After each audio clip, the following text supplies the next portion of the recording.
அனைவருக்கும் வணக்கம். இன்றைக்கி இந்த வீடியோவில் என்ன பார்க்க போகிறோம் அப்படின்னா, மேல்நிலை 2ஆம் ஆண்டு தமிழ் இயல் 1 துணைப்பாட பகுதி விரிவானம் தம்பி நெல்லையப்பருக்கு கொடுத்துருக்காங்க. இந்த பாடப்பகுதியை எளிமையான விளக்கம் மற்றும் வினா விடைகளுடன் பார்க்கலாம். இங்கே பாருங்கள், விரிவானம் பகுதியில் தம்பி நெல்லையப்பருக்கு இது யார் எழுதுனாங்க? பாரதியார். நுழையும் முன் பகுதியில் நம்மளுக்கு என்ன கொடுத்துருக்காங்க அப்படின்னா, உறவுக்கு, அறிவுறுத்தலுக்கு, வேண்டுதலுக்கு, வணிகத்திற்கு என்று கடிதங்கள் எழுதுகையில் அவற்றின் மொழியாட்சி மாறுபடுகிறதுன்னு சொல்லியிருக்காங்க. அதாவது கடிதங்களை இலக்கியமாக்கும் எழுத்தாளர்கள் மொழிக்கு அதன் வழியாக தனி அழகை உருவாக்கி தருகிறார்கள். தனிப்பட எழுதும் கடிதங்களிலும் அழுத்தமான எண்ணங்களை ஈர்க்கும் மொழியில் தந்து அவற்றை பொதுவெளிக்கு உரியதாக்குபவர்களும் இருக்கிறார்கள். காலத்தின் குரல்களான அக்கடிதங்களில் மொழி ஆற்றல் மிக்கதாகிறது. நீங்கள்லாம் கடிதம் எழுதியிருக்கீங்களா உங்கள் நண்பர்களுக்கு? அந்த காலத்தில் அதிக அளவில் கடிதங்கள் தான் அதிக அளவில் பயன்பாட்டில் இருந்துச்சு. தங்கள் தகவல்களை தெரிவிப்பதற்கு கடிதம் மூலம் தான் தெரிவிப்பாங்க. இப்போ தான் நம்மளுக்கு மெசேஜ், ஜிமெயில் இது மாதிரிலாம் வந்துருச்சு, இமெயில் இதெல்லாம் வந்துருச்சு. இப்போ பாருங்கள், இது ஏன்னா பாரதியாரோட கடிதங்கள். பாரதியார் எங்கிருந்து பரளி சு நெல்லையப்பருக்கு கடிதம் எழுதினார் அப்படின்னு கேள்வி நம்ம என்ன சொல்ல, எங்கேருந்து எழுதியிருக்காரு? புதுச்சேரியிலேருந்து எழுதியிருக்கார். நம்ம ஒரு மதிப்பெண் வினாக்களில் வரலாம், இதெல்லாம் கூடுதல் ஒரு மதிப்பெண் வினாக்கள் தான். இருந்தாலும் நான் அப்படியே ஒவ்வொன்றா சொல்கிற, விளக்கமாக சொல்ல அதுலேயே ஒரு மதிப்பெண் வினாக்கள்லாம் சொல்லவே நோட் பண்ணி வச்சுக்கோங்க. இப்போ பாரதியார் எங்கிருந்து பரளி சு நெல்லையப்பருக்கு கடிதம் எழுதினார் அப்படின்னா புதுச்சேரியிலிருந்து எழுதினார். யாருக்கு கடிதம் எழுதினார் அப்படின்னா பரசு சு நெல்லையப்பருக்கு கடிதம் எழுதியிருக்காரு. அந்த கடிதம் தான் இங்கே கொடுத்துருக்காங்க. இங்கே இருக்குது பாருங்கள்.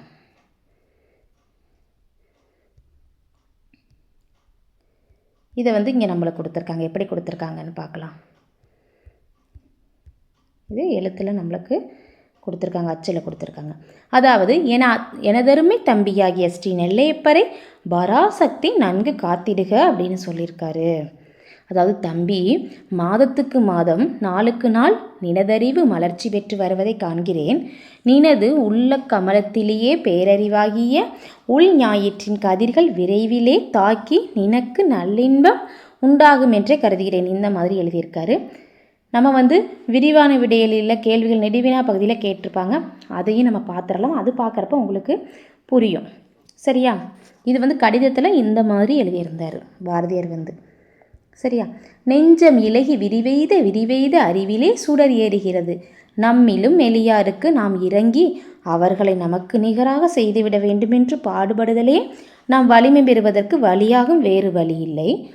உனக்கு ஹிந்தி, மராட்டி முதலிய வடநாட்டு பாஷைகள் தெரிந்திருந்து அந்த பாஷை பத்திரிகைகள் என்ன அற்புதமான புதுமை பெற்றுள்ளன என்பதை நேரிட தெரிந்து கொள்ள முடியுமானால் தமிழ்நாட்டிற்கு எத்தனை நன்மை உண்டாகும்.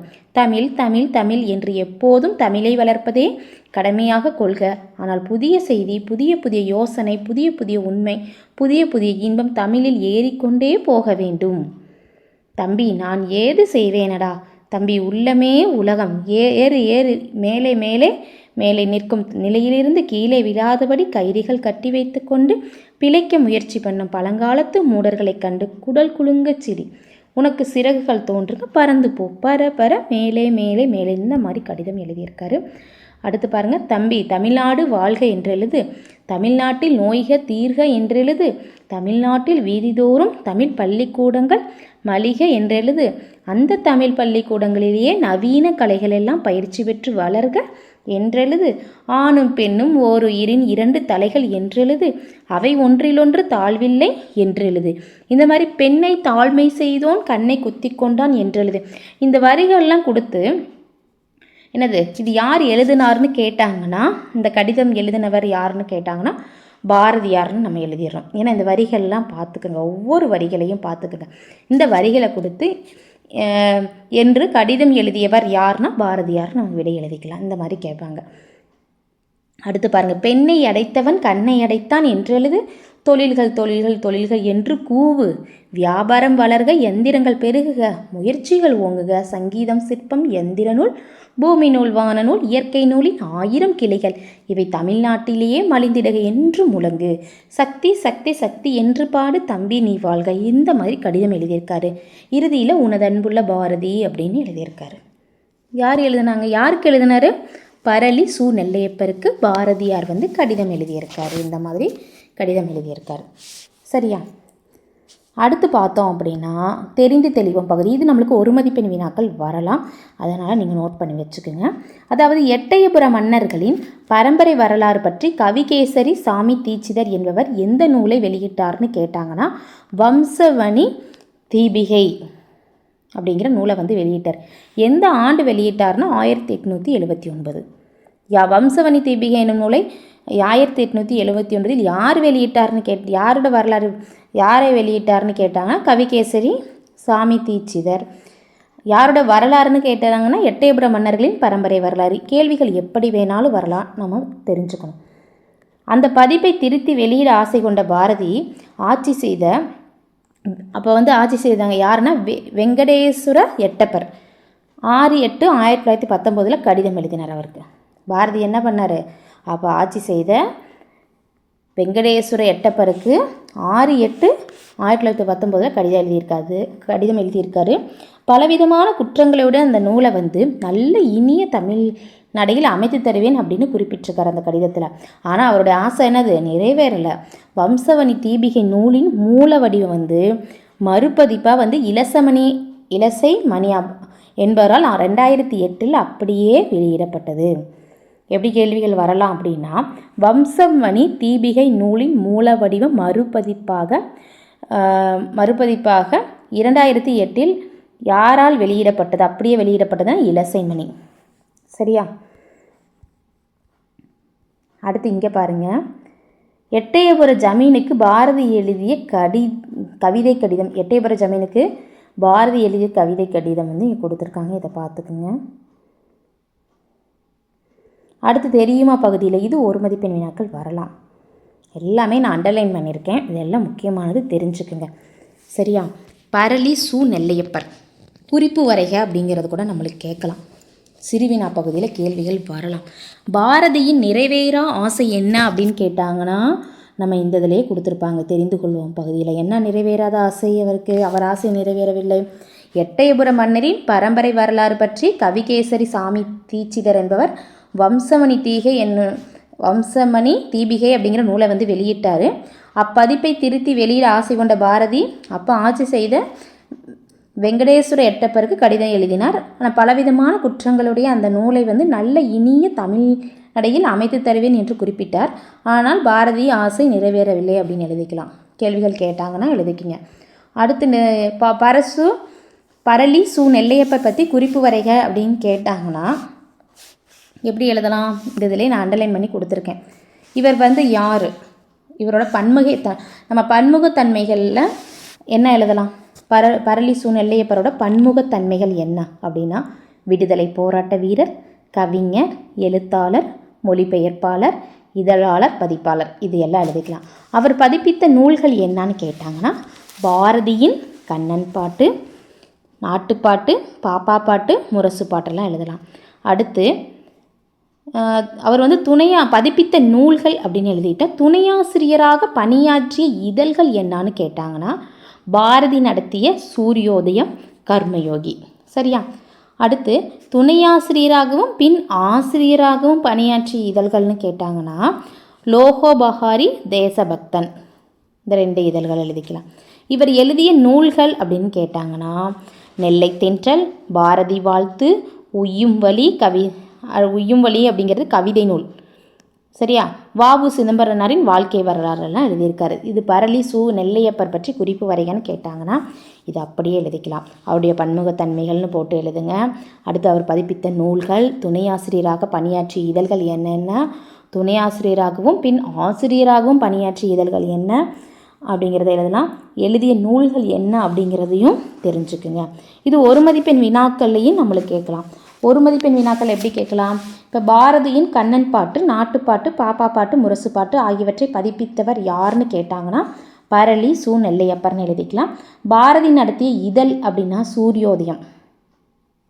அவர் பாரதி நடத்திய இதழ் அப்படின்னு கேட்டாங்கன்னா சூரியோதயம்னு எழுதிக்கலாம். அப்புறம் பரளி சு. நெல்லையப்பர் எழுதிய வாழ்க்கை வரலாற்று நூல் என்னன்னா வ.உ. சிதம்பரனாரின் வாழ்க்கை வரலாறு. இதெல்லாம் ஒரு மதிப்பெண் வினாக்களில் வரலாம்.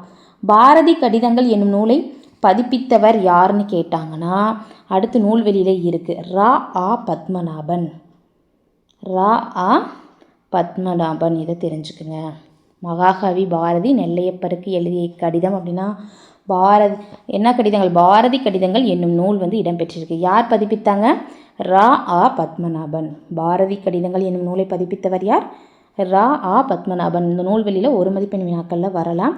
அடுத்து மகாகவி பாரதி நெல்லையப்பருக்கு எழுதிய கடிதம் எந்த நூலில் இடம்பெற்றுள்ளதுன்னு கேட்டாங்கன்னா பாரதி கடிதங்கள். அடுத்து பாரதி 15 வயதில் கல்வி கற்க உதவி வேண்டி யாருக்கு கடிதம் எழுதினார்? எட்டயபுர அரசுக்கு கடிதம் எழுதினார்னு நம்மளுக்கு ஒரு மதிப்பெண் வினாக்கள் வரலாம். அடுத்து பாரதி அவர் தம் மறைவிற்கு முன்னர் யாருக்கு கடைசியாக கடிதம் எழுதினார்? குத்தி கேசவர். சரியா? எல்லாம் அண்டர்லைன் பண்ணியிருக்கேன் பாருங்கள். அடுத்து பாரதியாரின் கடிதங்களில் காணப்படும் நடையழகின் சிறப்பு என்னது? நடையழகின் சிறப்பு என்னது? நம்மிடம் பேசுவது போல இருப்பதே நடையழகின் சிறப்பு. அடுத்து பரளி சு. நெல்லையப்பர் பாரதியாரோட எத்தனை ஆண்டுகள் இளையவர்? 7 ஆண்டுகள் இளையவர். எல்லாமே இதில் அண்டர்லைன் பண்ணியிருக்கேன் பாருங்கள். தம்பி நெல்லையப்பருக்கு கட்டுரை ஆசிரியரின் பெயர் என்ன? நம்ம இப்போ தம்பி நெல்லையப்பருக்கு பார்த்தோம். அந்த கட்டுரையோட ஆசிரியர் பெயர் என்னன்னா பாரதியார். இந்த மாதிரி ஒரு மதிப்பெண் வினாக்கள் நம்மளுக்கு வரலாம். அதனால் நீங்கள் லைன் பை லைனாக நூல்வெளி தெரியுமா அது மாதிரி தெரிந்து கொள்வோம் பகுதியெல்லாம் தெரிஞ்சுக்கலாம். அது மாதிரி பரளி சு. நெல்லையப்பர் பற்றி குறிப்பு வரைகன்னு கேட்டாங்கன்னா இது ஃபுல்லாகவே எழுதிடுங்க. பாரதியின் நிறைவேறாத ஆசை என்னன்னு கேட்டாங்கன்னா சப்போஸ் கேட்டாங்கன்னா இந்த தெரிந்து கொள்வோம் பகுதி இருக்குல்ல இதை அப்படியே எழுதிக்கலாம். சரியா? ஆனால் நம்மளுக்கு துணைப்பாடம் நெடுவினா கேள்வி மட்டும்தான் நம்மளுக்கு கேட்டிருக்காங்க. அதை பற்றி அதற்கான விடைகளும் நம்ம பார்க்கலாம். என்ன கேள்வி இதற்கான விடைகள் அப்படிங்கிறது பார்க்கலாம்.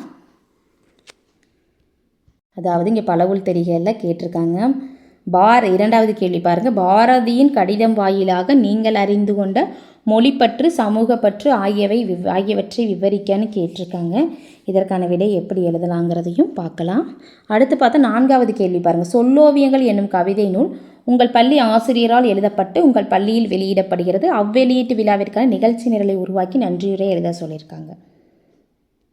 விடை எப்படி எழுதலாம்? பாரதியின் கடிதம் வாயிலாக நீங்கள் அறிந்து கொண்ட மொழிப்பற்று சமூக பற்றி விவரிக்க முக்கியமான கேள்வி தான் துணைப்பாடத்தில் வரக்கூடியது. இதில் குறிப்பு சட்டகம் முன்னுரை மொழிப்பற்று சமூக பற்றி முடிவுரைன்னு எழுதிட்டு நீங்கள் இந்த இதெல்லாம் எழுதிக்கலாம்.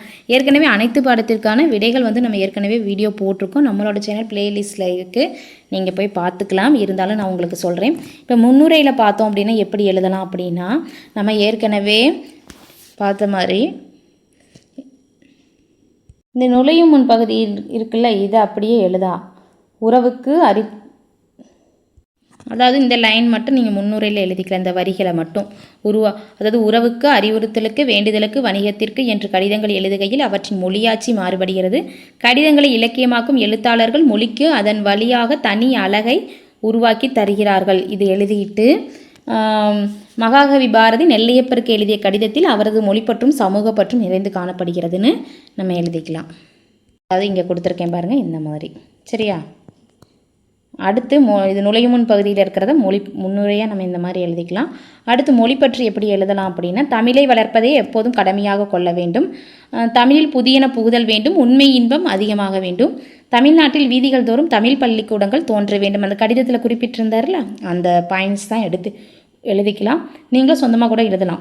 பிறமொழியில் உள்ள இசை சிற்பம் பூமி நூல்கள் வான நூல்கள் என அனைத்து துறை சார்ந்த நூல்களும் தமிழில் பெருக வேண்டும். அடுத்து சமூக பற்று நம்மை விட மெலியவருக்கு நாம் இறக்கப்பட்டு அவர்களை நமக்கு இணையானவராக ஆக்க வேண்டும். அனைத்து துறைகளிலும் உயர வேண்டும். ஆணும் பெண்ணும் சரிநிகர் சமம் என்று கொள்ள வேண்டும்.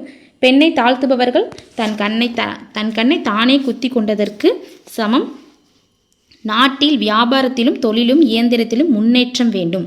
அடுத்து முடிவுரை எழுதிக்கலாம். பாரதி எழுதிய கடிதங்கள் அனைத்தும் நம்முடன் பேசுவது போல இருப்பதே அவருடைய நடையலையின் சிறப்பு.